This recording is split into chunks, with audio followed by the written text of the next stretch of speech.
Hack motion. Wow, this thing's cool. Hi, I'm just going to measure some wrist angles. We talk about wrist angles a lot. We've got Danny behind us. Hello. We're going to do best drills for controlling wrist angles, which in turn control face of the path. So you could call this the best drills to stop slicing. I've done this with students for years and years and years and had amazing results. Matt as well on camera. Hello. You work with wrist angles a lot, don't you? Yeah. So I'm going to measure 3 shots using my wrist angles. I'm going to hit a draw. So a functional little like 5-6 yard draw onto a target hopefully. My functional little fade, which is what I'm playing with, and then I'm going to hit a big draw and show you the difference in my wrist angles. Then we'll show you some drills that will allow you to control the wrist angles the way we do a little bit. Hopefully help you this winter or anywhen when you're watching this video. Control face the path, hit some straighter golf shots. So I'm going to hit my little functional draw to start, but what I'm going to do, I'm going to change my aim a little bit because I want to start down the right, but I'm not going to kind of brutalise any grips or anything like that, because obviously as soon as I change grips, wrist angles will all completely change, just for the purpose of this video. So I'm going to hit a functional little draw. This is actually how I would play it on course, aim down the right a little bit. To me, I feel like I use slightly different rotations in my arm and wrist angles as well.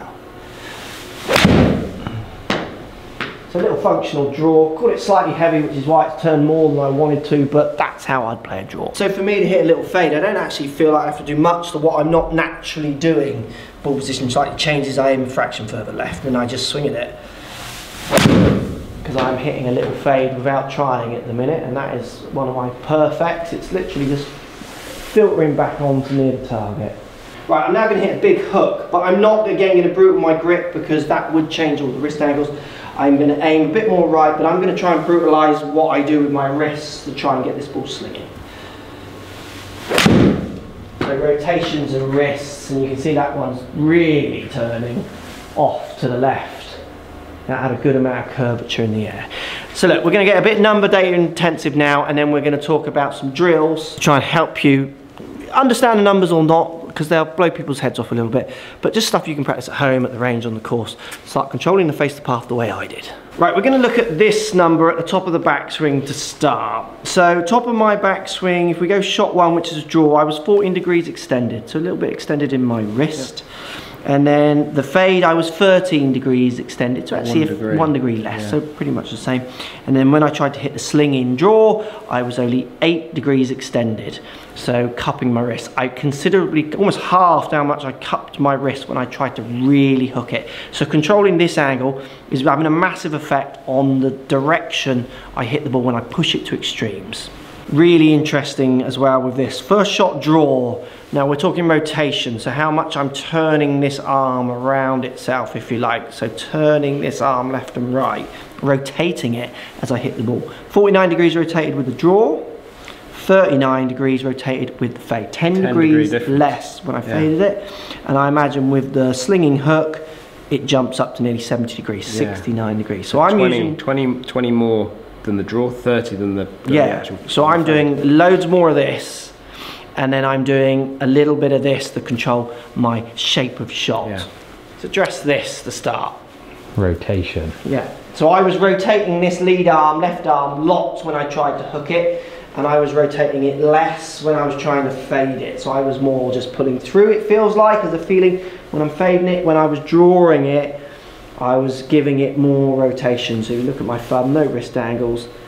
I'm just trying to rotate this arm more. Okay.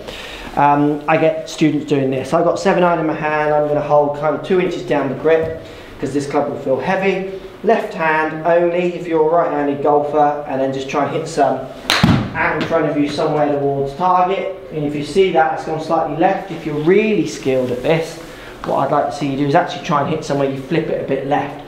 That will be really hard. We'll get you doing this, Matt, because I'm left-handed. You're left-handed, so I'm right. I would, if I was going to hit a one-handed shot, I'd hit right-handed all day. I wouldn't hit left-handed. Yeah. It'd be strong. Same.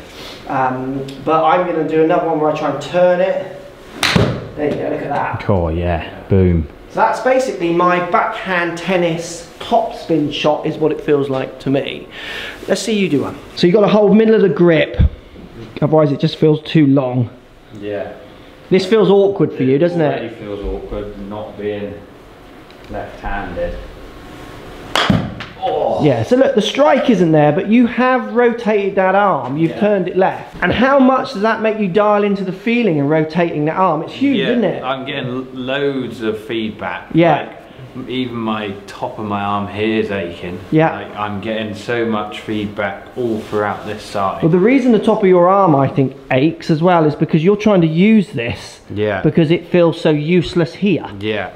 Where I don't feel as useless there. So yeah, a little bit of body rotation, a little bit of arm rotation, and just one-handed shots. Do this at the range. You could do this before you hit shots when you're playing, just to get the feeling of that rotation. Yeah, look, Matt struggles to strike it.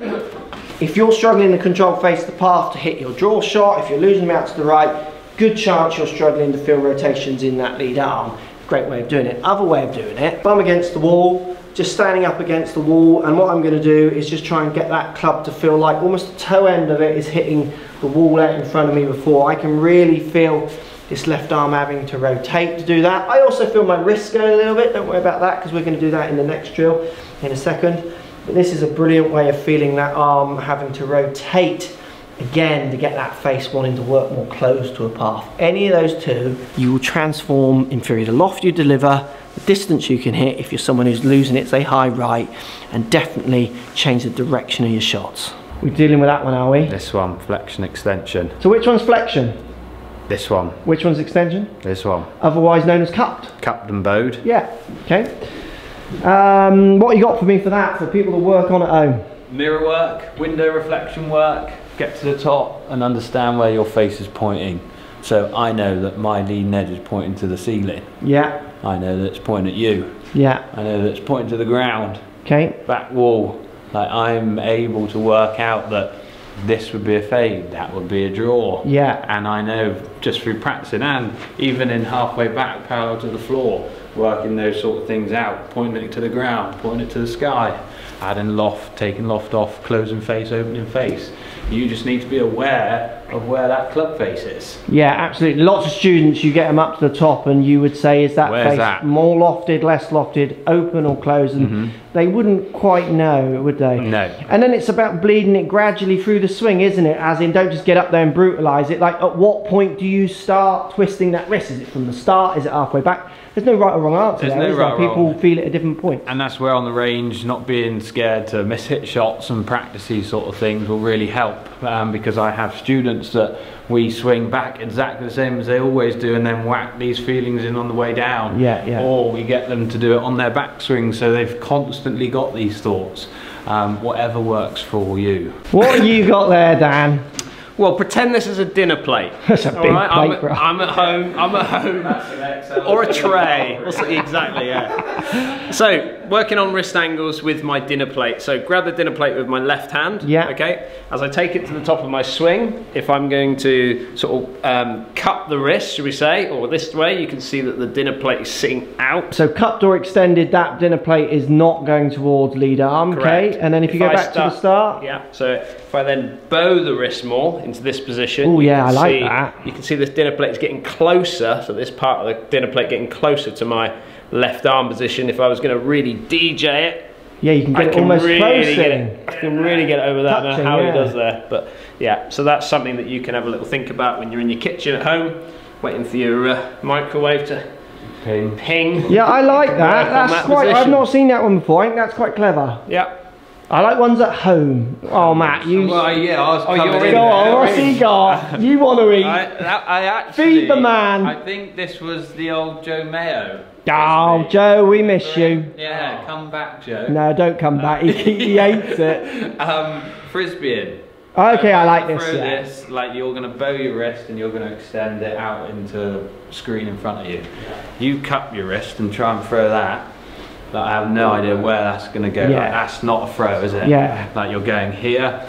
I've got another one. All right, guys, flowing. Like, Dan, hold my hand, will you? Hold your hand. Yeah, like if you're going to throw something as well, you put pressure in it and you pull this Yeah. way. Don't Yeah, you? yeah, You yeah. don't try and pull like this. Yeah, because it's weak, isn't it? Yeah, that's power. You bow it. You need a friend for that one, though. I haven't got one of them. That it, target. Oh, lovely. Yeah, see, I like Frisbee. I like your Frisbee one, but I do Frisbee more there, that way. Even though it's the same, it's not so golf related. So I mean, you were like Frisbee and like here, which I get. I like frisbee to feel more like a frisbee because you use the same wrist angle. Yeah, yeah. That way, people really feel that one, don't they? If you want to get that really flinging out and getting it spinning, it's there, and then like you say out front, really like that, boys. Where do I get one of these plates from?